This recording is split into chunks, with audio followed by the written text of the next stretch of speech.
आबकारी सिपाही और प्रवर्तन सिपाही के फिजिकल 11 जनवरी से कंटिन्यू है और इनकी जो एंड डेट आपको मिलेगी 15 फरवरी तक मिलेगी, जैसे कि आपने लिस्ट में देखी होगी। इसी मध्य बहुत सारे क्वेश्चन पूछे गए फिजिकल के रिगार्डिंग, खास तौर पर जो डॉक्यूमेंट रिगार्डिंग कन्फ्यूजन है, कौन कौन से डॉक्यूमेंट भर्ती स्थल पर ले जाने होंगे।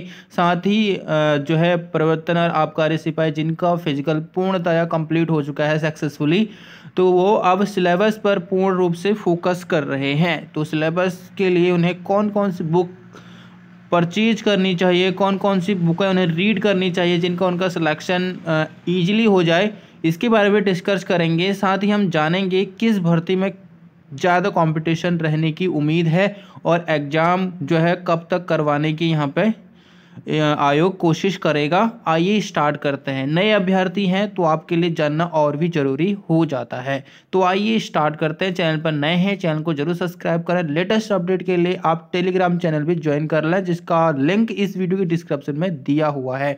तो आइए स्टार्ट करते हैं।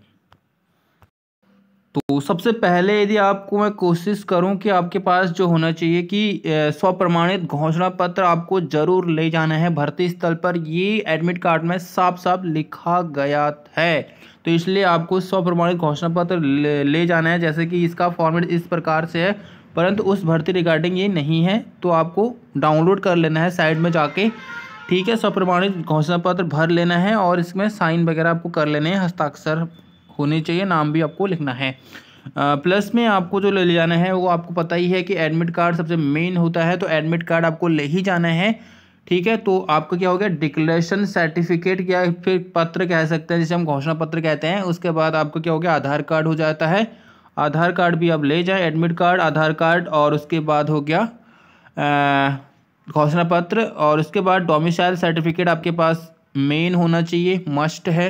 उसके बाद हिल सर्टिफिकेट, यदि आपकी हाइट कम है, हाइट में छूट पाना चाहते हैं तो आप हिल सर्टिफिकेट ले जाएं।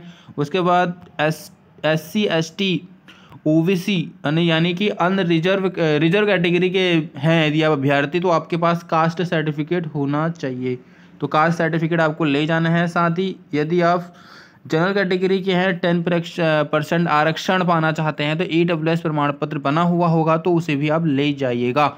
याद रखिए कि इसकी जो EWS की डेट होनी चाहिए वो वैलिड होनी चाहिए। ओके, अब देखिए एग्ज़ाम के बारे में यदि हम बात करें तो एग्ज़ाम जो इसका होने वाला है, जैसे कि आपको सभी पता है कि पहले इसकी जो डेट दी गई थी 15 फरवरी को दी गई थी, परंतु 25 फरवरी को दी गई थी। उसके बाद इसकी जो डेट थी वो चेंज कर दी गई और अब इसकी प्रस्तावित, निर्धारित नहीं कर सकते, प्रस्तावित है, और ये होगी मार्च में। मार्च माह में कब होगी ये अभी हम कुछ नहीं कह सकते। फिलहाल आपकी जो तैयारी है वो उस पर आपको फोकस करना है। तो अब जिन लोगों का डॉक्यूमेंट रिगार्डिंग कन्फ्यूजन था वो जान गए होंगे कि उन्हें कौन कौन से डॉक्यूमेंट ले जाना है। सबसे पहले डिक्लेरेशन फॉर्म ले जाना है, आधार कार्ड ले जाना है, एडमिट कार्ड ले जाना है, डोमिसाइल सर्टिफिकेट ले जाना है, हेल्थ सर्टिफिकेट, कास्ट सर्टिफिकेट जो रिजर्व कैटेगरी में बिलोंग करते हैं, साथ ही 10% आरक्षण EWS ले जाएं। साथ ही यदि आप एक्स आर्मी मैन हैं या फिर होमगार्ड आश्रित हैं तो आपके पास किसी प्रकार का प्रपत्र होगा, उसे भी आप ले जाएं, जिससे कि आपको वहाँ पर आरक्षण प्राप्त होगा। साथ ही आपको एक इम्पॉर्टेंट डॉक्यूमेंट मैं आपको बताना भूल गया, जो कि थे आपके पास 2 फोटो होने चाहिए। कोशिश करें कि जो फोटो हों वो आपको वही फ़ोटो हों जो आपने आवेदन फॉर्म में लगाए थे, या फिर नहीं है तो आप अदर फ़ोटो भी ले जा सकते हैं। ठीक है, तो ये सारे डॉक्यूमेंट ले जाएं, और ज़रूरी नहीं है वैसे तो आप ये 10th और 12th की मार्कशीट भी ले जाएं, ये आपका एडिशनल हो जाता है। ठीक है, ये आपको ले जाने की ज़्यादा ज़रूरत नहीं होती है। ठीक है, अब बात करेंगे जिनका फिजिकल नहीं हुआ है किन्हीं कारणों की वजह से, क्या उन्हें एक नई डेट दी जाएगी या फिर उनका फिजिकल होगा ही नहीं। तो देखिए, जिनका फिजिकल एग्ज़ाम ना होने की वजह से, या उनका उस फिजिकल डेट के दिन एग्ज़ाम होगा, या फिर मेडिकल रूप से फिट ना होने की वजह से वह फिजिकल देने नहीं पहुंच पाए, ठीक है, तो उनके लिए क्या है, जब भी कोई फिजिकल होता है तो उसके जो एंड डेट होता है ना 15 फरवरी, यहाँ तक तो वही कार्यक्रम चलेंगे जो आपके एडमिट, सभी के एडमिट कार्ड में मेंशन है, उसी के अकॉर्डिंग आपका क्या होगा, फिजिकल होगा। उसके 15 फरवरी के बाद आपको एक नई डेट यहाँ पे दी जाएगी। जिनका फिजिकल नहीं हुआ किन्हीं कारणों की वजह से उन्हें 1-2 दिन का समय दिया जाएगा 1-2 दिन का समय दिया जाएगा, उस दौरान उनका फिजिकल करवाया जाएगा। ठीक है, तो इसलिए जिन अभ्यर्थियों का फिजिकल नहीं हुआ है तो उन्हें निराश होने की ज़रूरत नहीं है, वो तैयारी करें। प्लस में फिजिकल के साथ साथ उन्हें रिटन एग्ज़ाम में भी फोकस करना बहुत ज़रूरी हो जाएगा, क्योंकि यदि मार्च में इसका रिटन एग्ज़ाम होता है तो आपको दोनों में यहाँ पे फिट रहने की ज़रूरत है।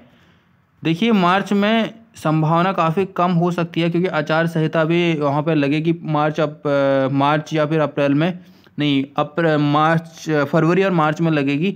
तो इस दौरान मार्च में भी जो है एग्ज़ाम कंडक्ट कराना आयोग के लिए काफ़ी टफ हो जाएगा, और जो एग्ज़ाम होगा आपका मार्च में पॉसिबल नहीं है। ये आपका आगे बढ़ाया जा सकता है। फ़िलहाल आप प्रस्तावित मान के चलिए कि मार्च में आपकी ये परीक्षा होने वाली है। तो ठीक है, जिनका फिजिकल नहीं हुआ है वो अभी भी तैयारी कर लें। अब हम सिलेबस पर एक बार एनालिसिस कर लेते हैं और उसके बाद हम बुक्स के बारे में भी सजेशन देंगे।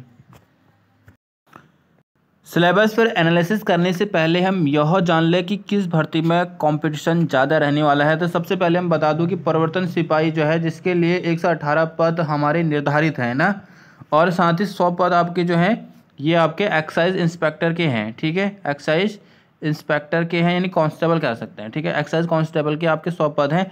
प्रवर्तन सिपाही में आपके जो फिजिकल हो रहा है वो क्वालिफाइंग नेचर का है।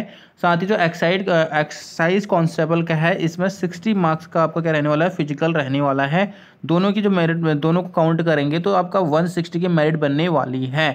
प्रवर्तन सिपाही में आपकी जो है सबसे ज़्यादा आपको कंपटीशन देखने को मिलेगा, क्योंकि इसमें अधिकतर कैंडिडेट्स जो हैं फिजिकल में पास हो जा रहे हैं। प्लस में एक्साइज कांस्टेबल में जो फिजिकल मानक हैं या फिर इवेंट्स हैं काफ़ी हाई लेवल के हैं, तो इसमें बहुत सारे कैंडिडेट्स जो हैं असफल हो जा रहे हैं। यदि हम मेल कैंडिडेट्स की बात करें, मेल कैंडिडेट्स के जो इवेंट्स हैं काफ़ी हाई लेवल के हैं। इसके लिए कम से कम 2-3 या फिर 3-4 महीने का समय होना चाहिए। इसमें वही कैंडिडेट्स अधिकतर पास हो पा रहे हैं जो स्पोर्ट्स के रिगार्डिंग हमेशा मेहनत करते हैं या स्पोर्ट्स से जुड़े हुए हैं। प्लस में जो डेली वर्कआउट करते हैं, डेली मतलब रनिंग वगैरह करते हैं, वही इसमें पास हो पा रहे हैं। तो इसलिए आप मान के चलिए कि जो आपका आबकारी सिपाही है उसका जो कंपटीशन है काफ़ी हाई है और प्रवर्तन सिपाही में कम है। यदि हम बात करें सिलेबस के बारे में, हर कोई जानता है कि सिलेबस क्या क्या दिया हुआ है। इस सिलेबस को आप टेलीग्राम चैनल पर जाके चेकआउट कर सकते हैं भली भांति। इसमें हम जानेंगे कि आपको कौन कौन सी बुक यहाँ पे परचेज करने की आवश्यकता है, जिससे कि आप मार्च तक पूर्ण रूप से रेडी हो जाएं इस एग्ज़ाम के लिए। ठीक है, तो जिनका फिजिकल नहीं हुआ है वो भी देख सकते हैं, जिनका फिजिकल पूर्ण रूप से कंप्लीट हो गया है वो भी देख लें। जैसे कि यहाँ पे हिंदी दिया हुआ है, तो हिंदी के लिए आपको पता है कि लुसेंट की ले जानी है। लुसेंट की बुक आपको परचेज कर लेनी है। लुसेंट में आपको 2 बुक परचेज कर लेनी है। जैसे कि मैं बता दूँ, NCERT बुक आती है ना, हिंदी की आती है एक, ये वाला ले जाइए आप NCERT, जिससे कि आपको ये ज्ञान हो जाएगा कि NCERT में किस टाइप के क्वेश्चन पूछे गए हैं, क्योंकि NCERT के रिगार्डिंग हर पेपर में क्वेश्चन पूछे जाता है, कोई भी कॉम्पिटिटिव एग्ज़ाम क्यों ना हो। साथ ही जो प्रतियोगी परीक्षाओं के बारे में हमें जो जानकारी देता है कि इस टाइप के क्वेश्चन पूछे जाते हैं, तो वो बताता है हमें कौन, लुसेंट बताता है। तो लुसेंट हिंदी ये आपको परचेज कर लेनी है। जो आपको सिलेबस दिख रहा है नीचे, ये सिलेबस आपको सारा का सारा कवर हो जाएगा इन 2 बुकों से। हिंदी का तो 20 मार्क्स आपके ये कवर हो जाते हैं हिंदी की। ठीक है, अगला हम यहाँ पे देखते हैं, वो होता है आपका मानसिक योग्यता और तर्क शक्ति परीक्षण, जिसमें कम से कम आपको 5 या 6 क्वेश्चन देखने को मिलेंगे।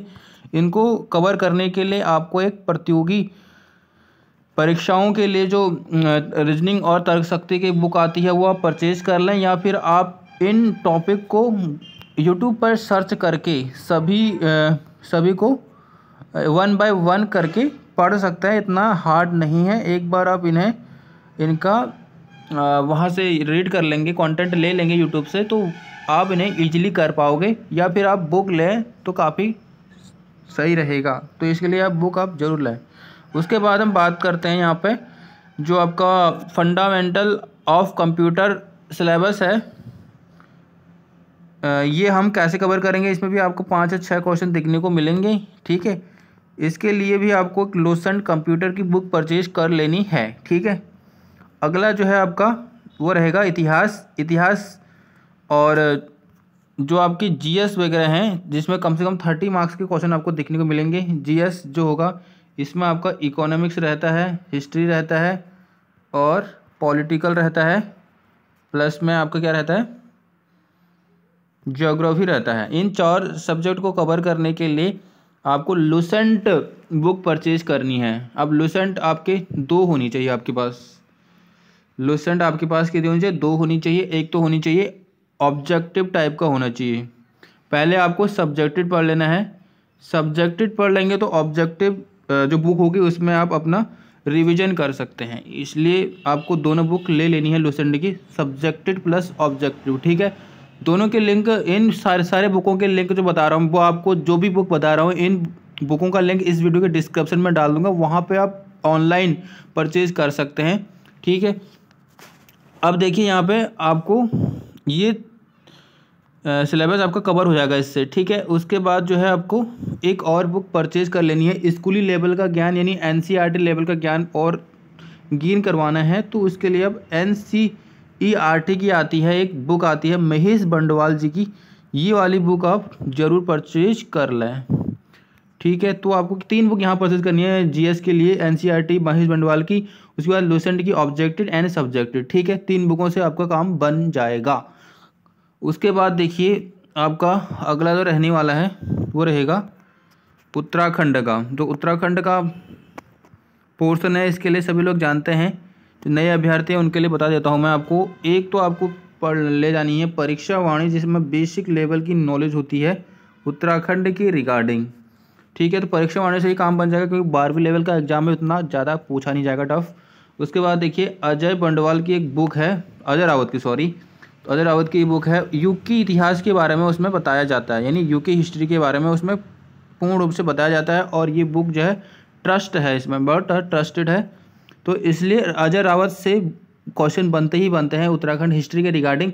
तो आप 2 बुक तो यह आपकी परचेज करनी है। साथ ही 2024 में 2024 की एक विंसर ईयर बुक अभी पब्लिश हुई होगी, 2024 की विंसर ईयर बुक, उससे आप ज़रूर यहाँ पे क्या करें, परचेज करें। उसमें आपको लेटेस्ट उत्तराखंड रिगार्डिंग क्वेश्चन जरूर मिलेंगे, उन्हें आप जरूर रीड करें, उससे क्वेश्चन बनते ही बनते हैं। तो 3 आपको बुक लेने हैं, परीक्षा वाणी, अजय रावत की हिस्ट्री की और 2024 का विंसर ईयर बुक आपको लेनी है। ठीक है, तो ये आपके 3 बुक हो जाती हैं।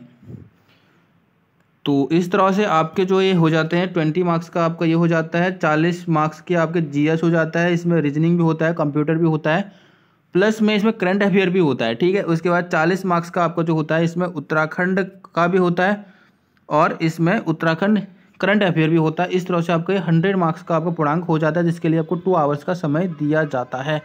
ठीक है, तो इस तरह से आप इन बुकों के माध्यम से अपनी तैयारी को एक नई उड़ान दे सकते हैं। तो आज की वीडियो में इतना ही, मिलते हैं अगली नई अपडेट के साथ।